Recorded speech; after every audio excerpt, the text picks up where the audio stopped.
ॐ भूर्भुवः स्वः तत्सवितुर्वरेण्यं भर्गो देवस्य धीमहि धियो यो नः प्रचोदयात्। ॐ शान्ति शान्ति शान्तिः.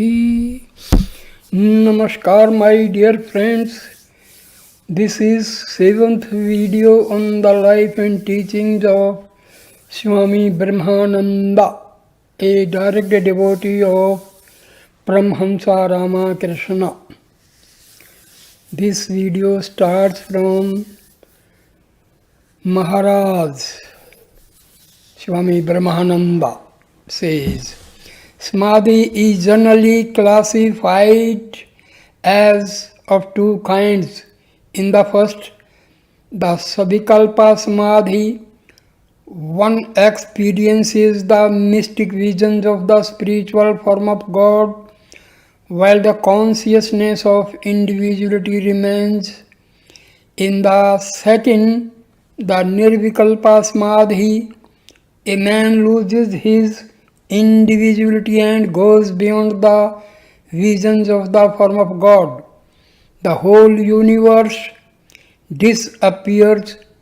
Besides these two, there is yet another kind of samadhi called Ananda, blissful samadhi. If an ordinary man attains this experience, his body and brain cannot stand the intense ecstatic joy. He cannot live more than 21 days. One day, in the course of his teaching, Sri Ramakrishna spoke about the manifestation of Brahma as sound, the logos. Later, when I sat for meditation, I took this as my subject, and it was not long before the sound Brahma was revealed to me. Sri Ramakrishna one day told me,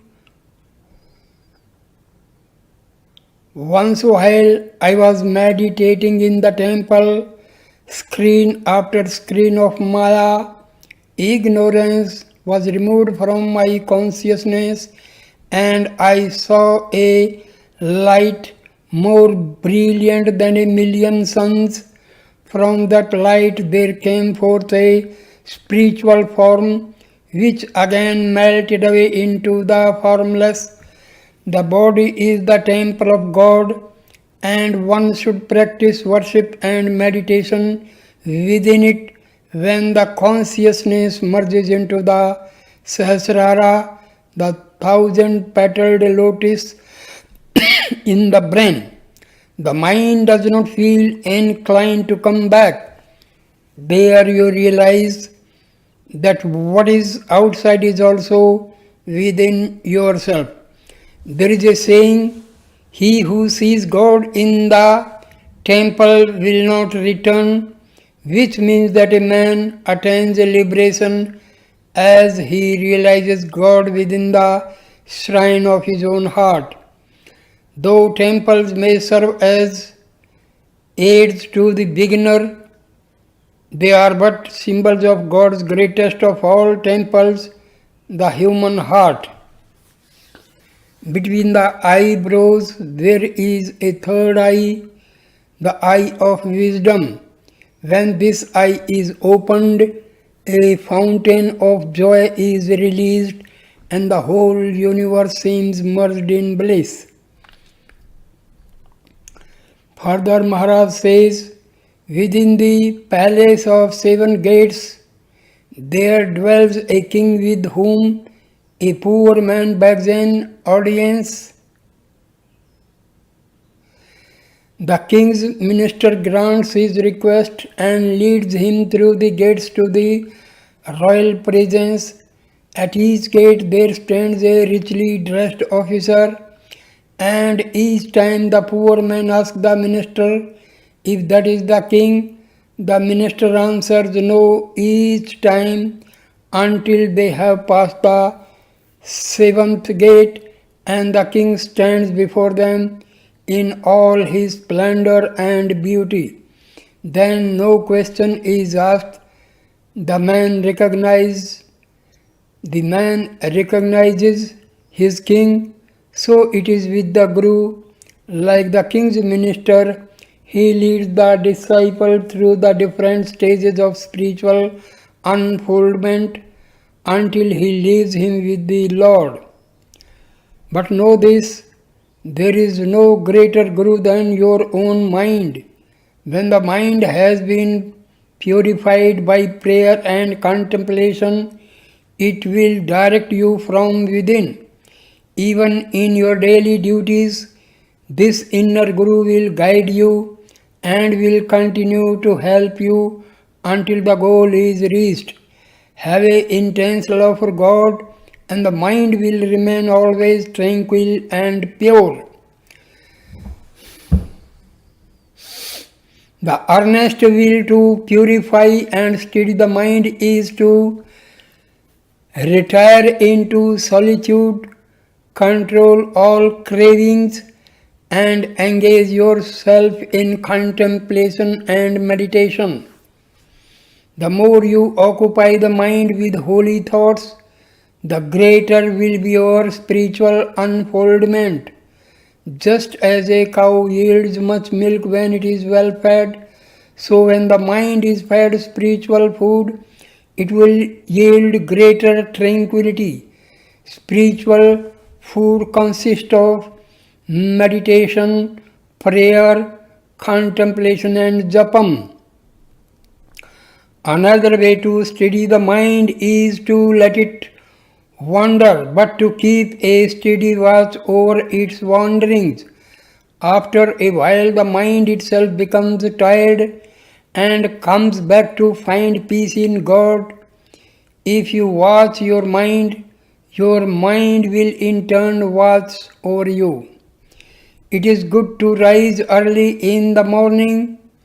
The time best suited for contemplation is when night passes into day and when day passes into night. It is then that the Sushmana, the central nerve within the spinal column, becomes active and one breathes through both nostrils. As a general rule, we breathe through only one nostril at a time. This causes restlessness of the mind. Spiritual aspirants should observe when they are breathing through both nostrils. The Sushmana is active then, and those times are the most helpful to contemplation, and we should take advantage of them. Free your mind from cravings and attachments, practice spiritual disciplines, and your mind will become pure and steady. If a man does not struggle hard to realize God, he remains steeped in ignorance.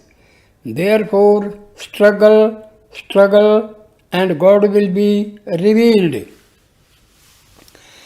Accept all struggles boldly, welcome them, for through them you shall surely find peace.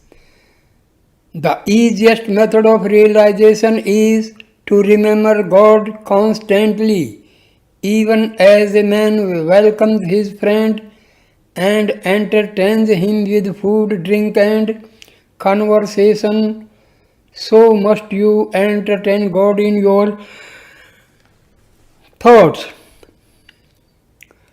Converse freely with Him, know Him as your very own, and you will find peace in Him.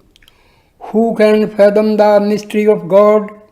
He is intimate and formless, and yet He is also with form. He incarnates Himself as man. Verily, it is beyond the power of the mind to understand the devious ways through which God leads man to Himself. Sometimes the path is smooth, sometimes it is thorny, and sometimes it is like an impassable mountain, but still he leads man safely to himself if he will only take refuge in him. It is a Maya which prevents the mind and senses from desiring to experience God, but a man who has realized Him has risen above all the charms and attractions of Maya. Maya reveals her mysteries only to him who has gone beyond Maya. Being chained to Maya, man does not realize how great is his suffering as he wheels around the as he wheels around on the wheel of birth and death. The body decays day by day while man still sleeps in Maya, forgetting the sacred mission for which he was born. The one unique advantage of this human birth over all other forms of life is that it is by man alone that God can be realized. Therefore, forget the body and its comforts, sake of the delusion of birth and death, sake of the illusory peace of Maya, and find the real peace, the everlasting peace of God. Teaching number 8. Maharaj, Sri Ramakrishna used to say that a man will surely attain God if he possesses in an intense degree three kinds of love: the love a devoted wife feels towards her husband, the attraction the worldly man feels toward the world, and the attachment the miser feels towards his hoarded wealth. This means that the mind must be one-pointed and completely free of all desires but the desire to know and love God. Sri Krishna says in the Gita, "Give up all formalities of religion and take refuge in me alone. Surrender yourself wholeheartedly to God. Pray constantly with a pure, sincere heart. O Lord, I do not know what is good and what is bad for me. I am entirely dependent on you. Grant me what I most need for the spiritual life. Take me along the path which will lead me to the greatest good. Give me the faith and strength constantly to remember you and meditate on you."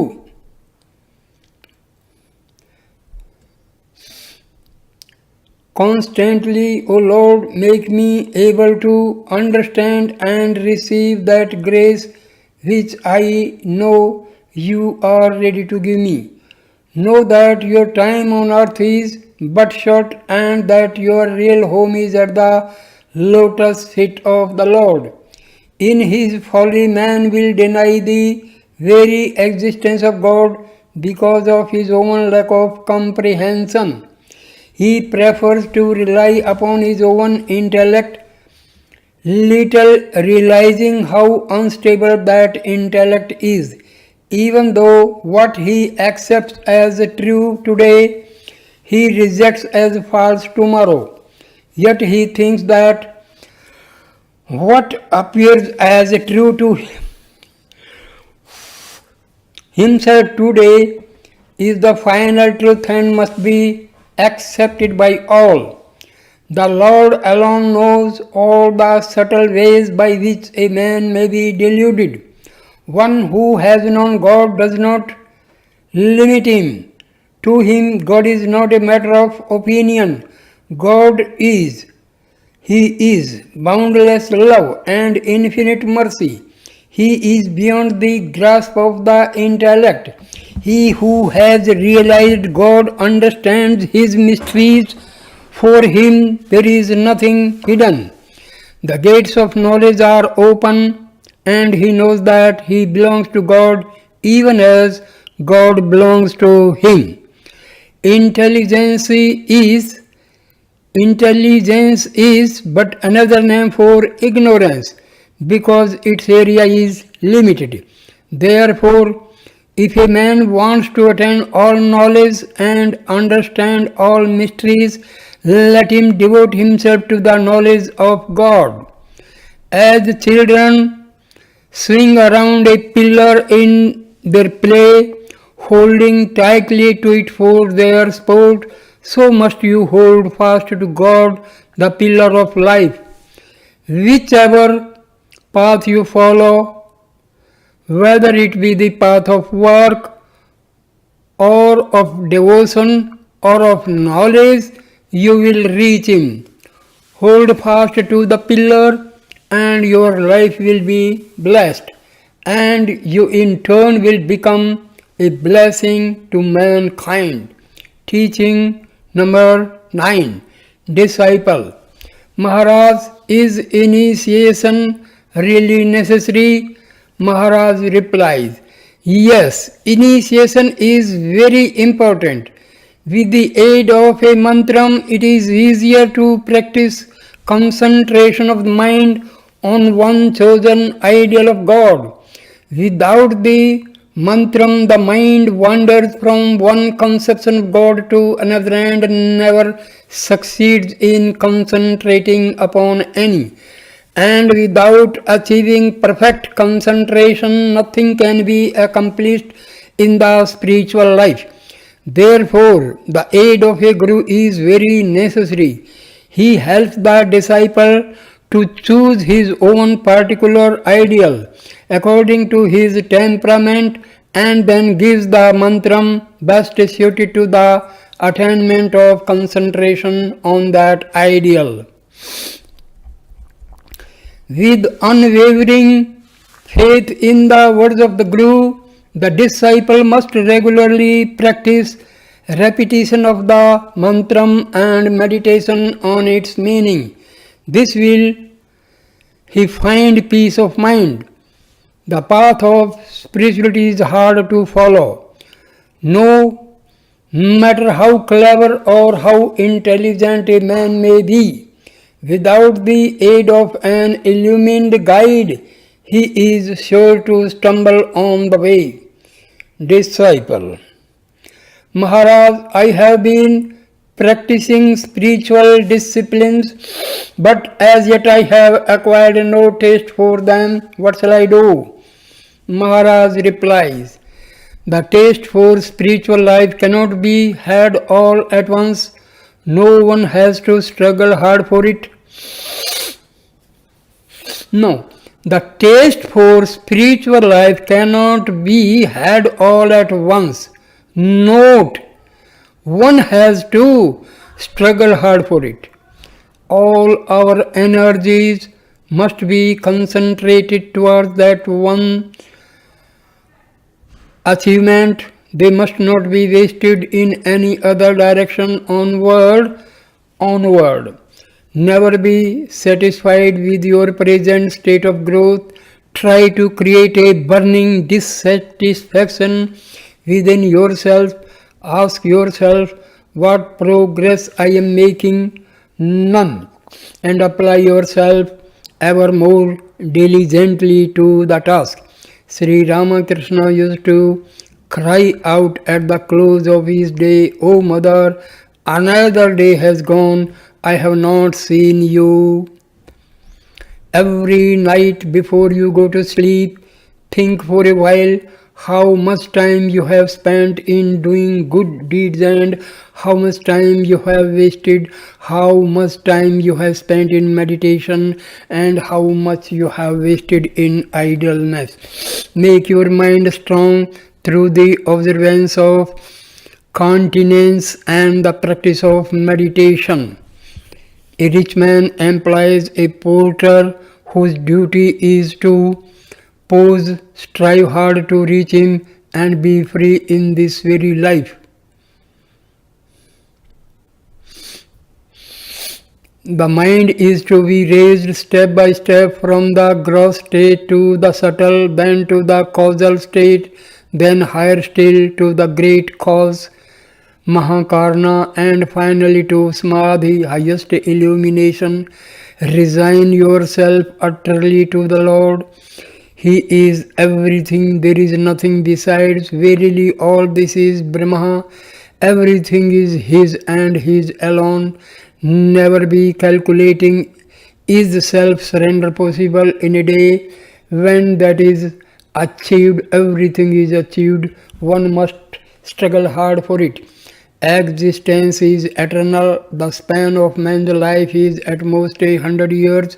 Give up the pleasures of these 100 years if you want to enjoy eternal life and with it eternal bliss.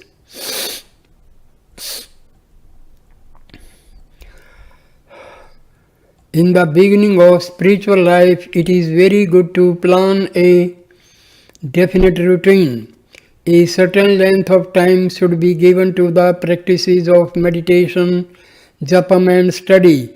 Whether you like it or not, follow your routine regularly. By so doing, you will gradually create a permanent habit. Perhaps now you do not enjoy meditating, but as you form the habit, you will come to the point where you will actually feel unhappy if you do not meditate. When you reach this stage, you will know that you have advanced along the spiritual path. When a man is hungry or cannot sleep at night, he is restless and unhappy. When you can feel this same restlessness and unhappiness because you have not seen God, then know that God is very near. Reach the immortal and find immortality. Then it will not matter where you are or what you are doing. Turn the iron into gold by the touch of the philosopher's stone. Then whether you bury it or keep it in a neat box, it will not matter. It will always remain gold. Sri Ramakrishna used to say, realize that you are one with Brahma, then do as you please. By this he meant, first attain love and knowledge, realize God, then it does not matter how you live or what you do. One who has reached this state can never take a false step. Many are the obstacles to a godly life. Therefore, it is necessary to pray earnestly to the Lord to remove these obstacles. Yearn for His grace. Many are the worldly impressions already accumulated in your mind, and many are the impressions created in this life also. As you struggle against them, they will seem to grow stronger, so that He alone truly conquers them, who never loses sight of the ideal and never gives up the struggle. Within each one of us, there are two currents flowing. One carries us towards God, and the other carries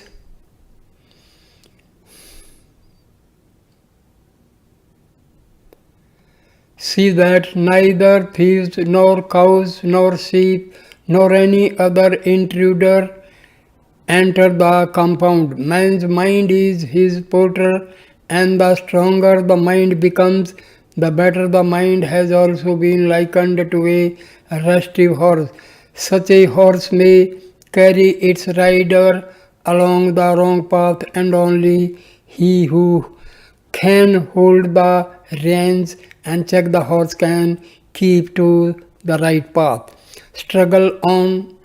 Do you think that everything is achieved merely by wearing the girva cloth, ochre cloth of the sannyasi, or by the renunciation of hearth and home? What spiritual experience have you had? Time is flying. Waste no more time, for at most you have only another 3 or 4 years in which to struggle intensively. After that, your body and mind will grow weak and infirm, and your efforts will be limited. What can be achieved without diligence? You may think, let us have yearning, faith, and devotion first, then we shall begin our spiritual practices. But is that possible? Can we see the day before the break of dawn? When the Lord comes, love, devotion, and faith follow him as his retinue. Nothing can be achieved without spiritual discipline. Have you not seen what severe disciplines even the avatars, incarnations of God underwent? Has anything been gained without labor? What tremendous austerities were practiced by Buddha, Sankara, and others? What burning renunciation! Real faith cannot be had at the beginning. First realization, then faith. At first the spiritual aspirant must pin his faith, blind faith, it may be, in the words of his Guru or some great soul. Only then can he advance towards the goal. Do you know Sri Ramakrishna's parable of the austere? The austere floats about on the surface of the water with its shell wide open, waiting for a little drop of the Swati rain, the rain which falls when the star Swati or Arcturus is in the ascendant. As soon as it gets the raindrop, it dives down to the bottom of the sea and there forms a fine pearl. Like the austere, you received the raindrop, you have the grace of your Guru. Now dive deep into the ocean of bliss and form the pearl. Let God be revealed.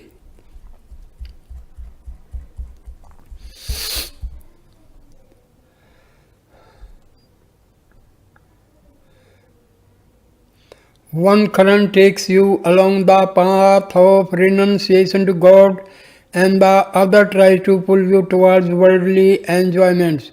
We must choose between them. As a result of this choice, we become either gods or brutes. The tempting objects of the world lie before man's eyes in all their glittering and delusive splendor, so that he feels no need even to consider the probability of anything higher or grander.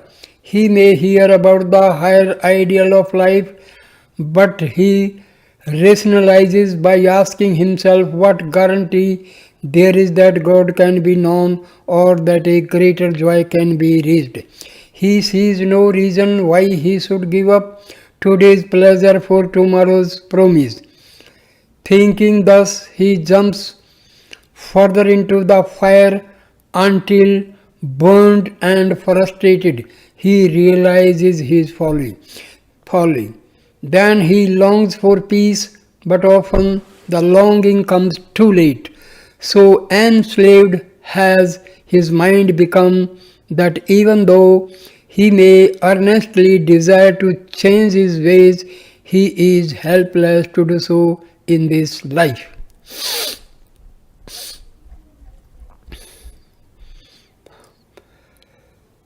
Disciple: Maharaj, you spoke of the practices of puja, meditation, continence and study of the scriptures. What do you mean by puja? Maharaj: Puja means both external ritualistic worship and mental worship. In ritualistic worship, certain accessories are necessary. These are sometimes difficult to procure. Therefore, the mental worship is more convenient for you. First, worship the chosen ideal mentally with flowers, incense, etc., and then practice meditation and mental japam. In purely mental japam, the mantram, name of God, is repeated without moving the lips. But in ordinary japam, the mantram is repeated silently with the movements of the lips. As you meditate on your chosen ideal, think of him as light and effulgence, and that everything shines because of his light. Think of him as living and conscious. As you continue thus, the form of your chosen ideal will gradually melt into the formless, into the infinite. Then will follow a vivid sense of the living presence, until finally the eye of wisdom will open and the infinite will be directly perceived. Ah, that is another realm far beyond this universe. After this experience, the universe appears as nothing. The mind is dissolved and you experience Savikalpa Samadhi. This leads gradually to the realization of the Nirvikalpa Samadhi, absolute union with God. This experience is beyond all thought and speech. There is nothing to be seen, nothing to be heard, all is infinite silence. It is beyond duality and non-duality. There are some who, having reached this state, look upon the body as an obstacle in the way of an unbroken spiritual experience and cast it off even while in samadhi. It is like breaking an earthen vessel. Sri Ramakrishna used to give the following illustration to explain this highest state of spiritual realization. Imagine several vessels filled with water with the sun reflected in each one. Break each vessel until only one remains with the sun fully reflected in that one. Finally you break even the last of the vessels, and what remains? The sun itself. Similarly, the self-luminous Brahma is reflected in the vessels of mind, senses, ego, etc. Break these vessels one after another and go beyond the physical consciousness, the subtle body and the causal body until you reach the Savikalpa Samadhi, when you will see God. But here, even in this stage, the sense of ego still remains. The last vessel is still to be broken. Break it, and what remains? Brahma and Brahma alone. Who is there left to see whom? Who to describe whom? Disciple. Maharaj, some think of the chosen ideal as the all-pervading spirit. Is this also a form of meditation? Yes, certainly. Maharaj, yes, certainly.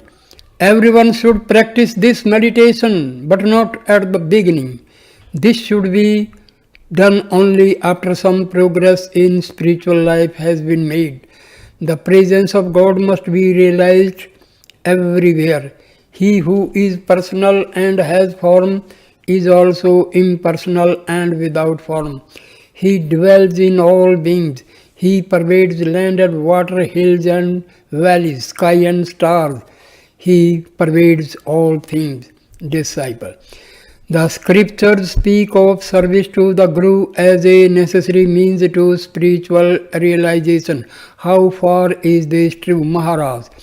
Service to the Guru is necessary at the preliminary stage, but later the mind itself plays the part of the Guru. The Guru must not be looked upon as an ordinary human being. His physical body is the temple of God. If one can serve the Guru with this idea always in mind, one acquires an intense love for him, which later develops into an intense love for God. Meditate upon the Guru in the Sahasrara, 1,000-petaled lotus in the brain, and then merge the form into that of the chosen ideal.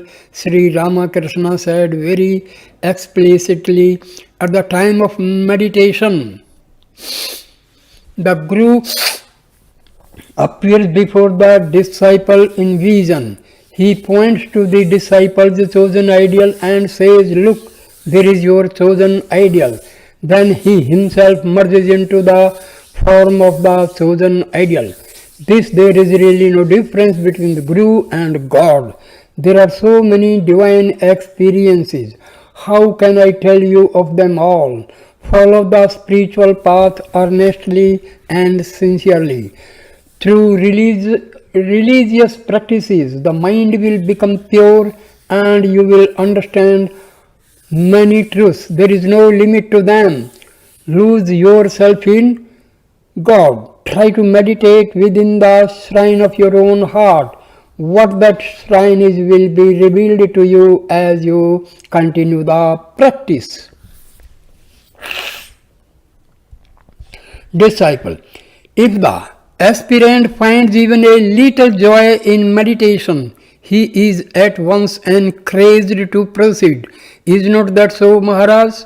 Maharaj says, true, but in the higher spiritual state, there is neither joy nor sorrow, pain nor pleasure, existence, non-existence. The joy that you speak of is only a help during the period of spiritual practices. The boat needs a favorable wind to reach its destination, but when it once arrives, it no longer matters whether the wind is favorable or not. Joy is like that. Favorable wind, it helps the aspirant along the spiritual path. Knowledge, the knower, and the object known, these three lose themselves in the absolute. That is all the scriptures can tell us. What takes place after this, no one is able to describe. It is directly experienced only by one who practices meditation. Only God can know himself. Be a God, that you may know the infinite God. In that knowledge there is neither want nor fear. The very thought of such knowledge is uplifting. To live in God is pure joy. Some enlightened souls experience the one undivided existence. Then they know that the seeming multiplicity of the universe is God's divine play. They know that the infinite God is born as an avatara for his own divine sport.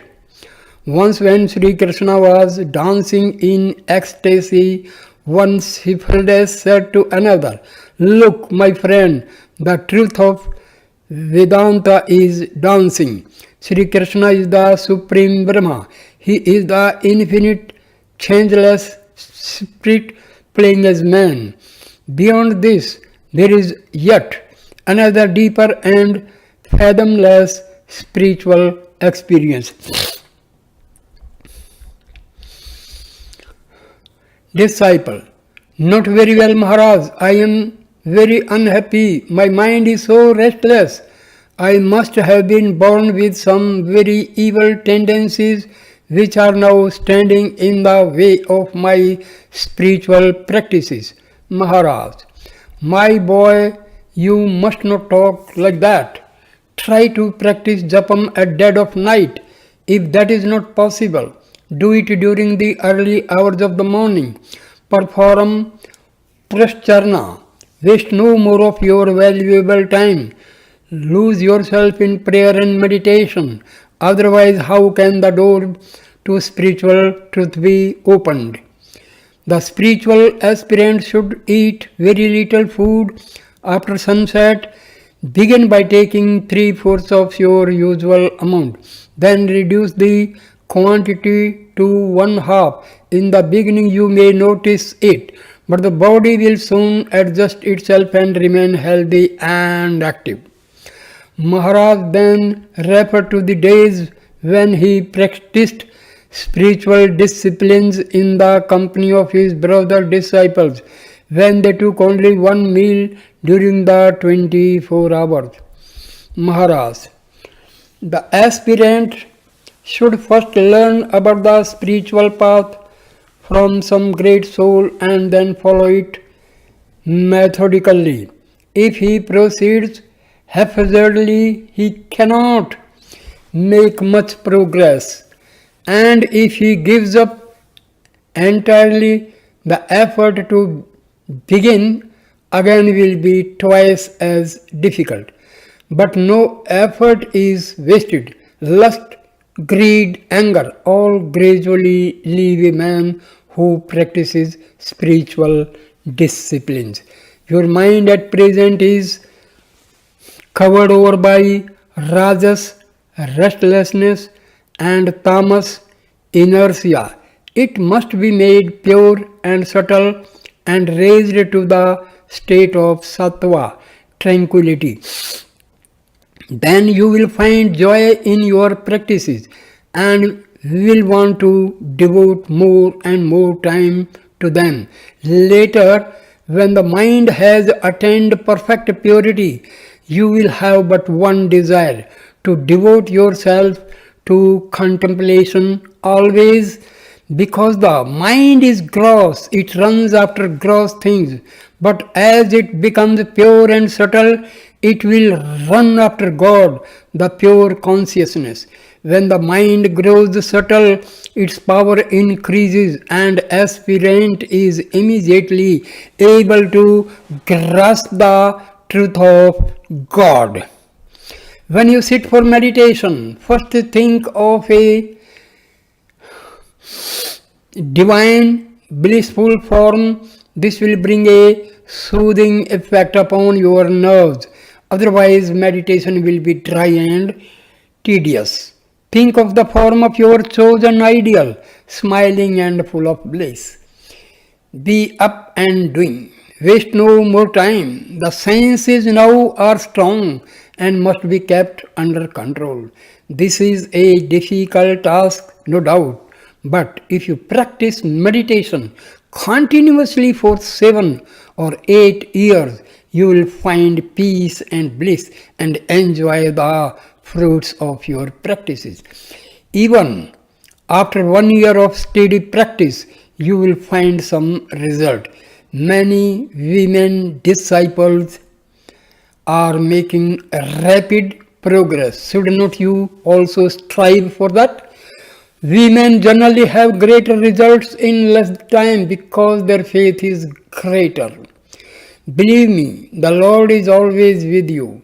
Practice even a little and He will extend His hand to help you. He will protect you from all miseries and unhappiness.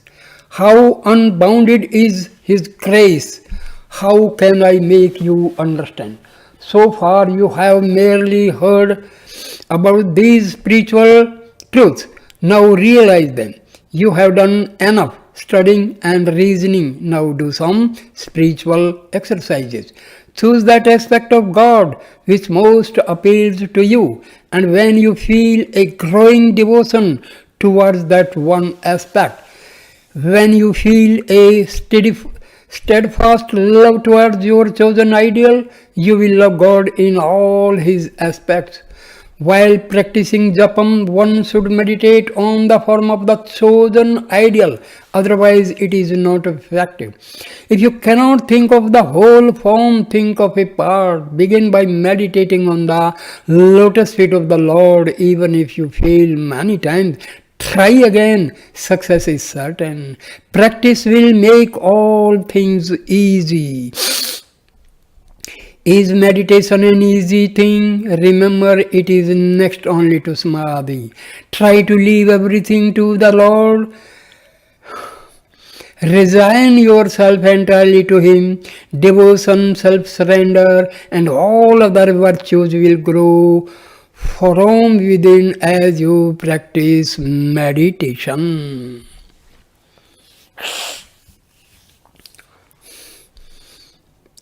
Teaching number 13.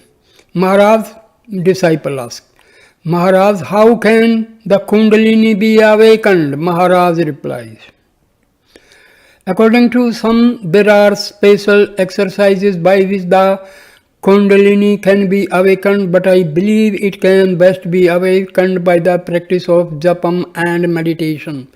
The practice of japam is specially suited to this present age, and there is no spiritual practice easier than this. But meditation must accompany the repetition of the mantram. Disciple. Does meditation mean thinking of the form of the deity? Maharaj. Meditation means thinking of the divine both with form and without form. Disciple. Maharaj, does the Guru decide whether one should meditate on God with form or without form? According to the yoga philosophy, there is a store of latent spiritual energy at the base of the spine. This is known as the Kundalini, meaning coiled up, and is pictured as a serpent. When this spiritual energy is roused, it raises up through the spiritual column and man's spiritual awakening begins. Maharaj, yes, he does, but in time the mind itself becomes the Guru. Sometimes the mind is inclined to think of God with form, and again at another time it prefers to think of the formless aspect.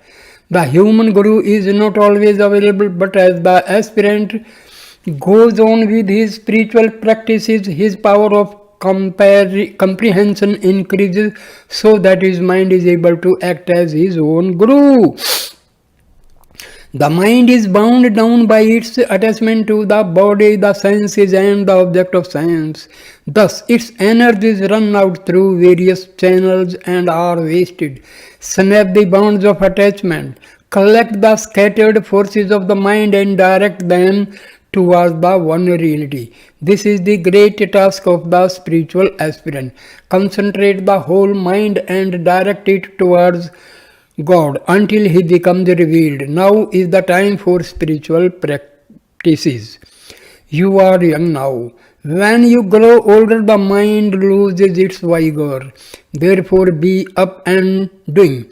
Begin your spiritual life this moment. Direct your mind towards God, either through japam or through meditation or through discrimination. Know that each of these means is equally effective. Take any one of them and drown yourself in the ocean of bliss. Ask no more questions. First do something and then ask questions. So, my dear friends, I end the video here. Thank you for watching and listening this video. Please like, comment and share the video and subscribe the channel. Thank you, my dear friend. Namaste, namaskar.